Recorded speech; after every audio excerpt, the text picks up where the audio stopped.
एक आदमी चुपके से प्रयोगशाला में घुस जाता है और उस इलेक्ट्रोमैन को ढूंढता है जो उसकी किस्मत बदल सकता है। इसके तुरंत बाद वह सुरक्षा गार्ड के आने से पहले ही बिना देर किए इलेक्ट्रिक स्टिक से मैक्स को सक्रिय कर देता है। भले ही उसे गार्ड ने पकड़ लिया, लेकिन मैक्स अचानक कंप्यूटर में बदल जाता है और फिर एक बिजली की ताकत से सभी दुश्मनों को तुरंत खत्म कर देता है। वर्षों से बंधन में जकड़ा मैक्स आखिरकार इस पल अपनी बेड़ियों से आजाद हो जाता है और लंबे समय तक बिजली के झटकों की यातना झेलने के बाद अब का मैक्स किसी देवता की तरह प्रतीत होता है। जिसने कभी उसे सताया था, वह प्रोफेसर ये सब देखकर भागने की कोशिश करता है, लेकिन मैक्स उसे इतनी आसानी से कैसे भागने दे सकता है।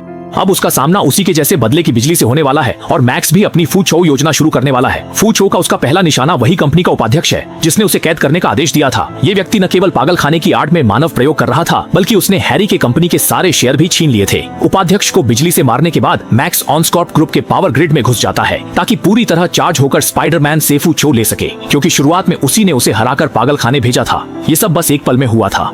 मैक्स ने पूरे शहर की बिजली को पूरी तरह से अपने अंदर समेट लिया। इसी दौरान प्यार में डूबा स्पाइडरमैन भी सामने की इस घटना को देख लेता है। वह तुरंत समझ जाता है कि मैक्स भाग निकला है, इसलिए वह तेजी से ऑनस्कॉर्प ग्रुप के पावर ग्रिड पर पहुंचता है। वहां वह देखता है कि मैक्स बिजली के जाल के केंद्र में हवा में लटका हुआ है और इस समय उसने पूरे ग्रिड की बिजली को पूरी तरह से सोख लिया है। उसकी ताकत इतनी बढ़ गई है कि वह पूरे शहर को तबाह कर सकता है। मैक्स की इतनी जबरदस्त ताकत देखकर स्पाइडरमैन पानी की पाइप से बिजली प्रवाहित करने वाला पानी बनाने की कोशिश करता है।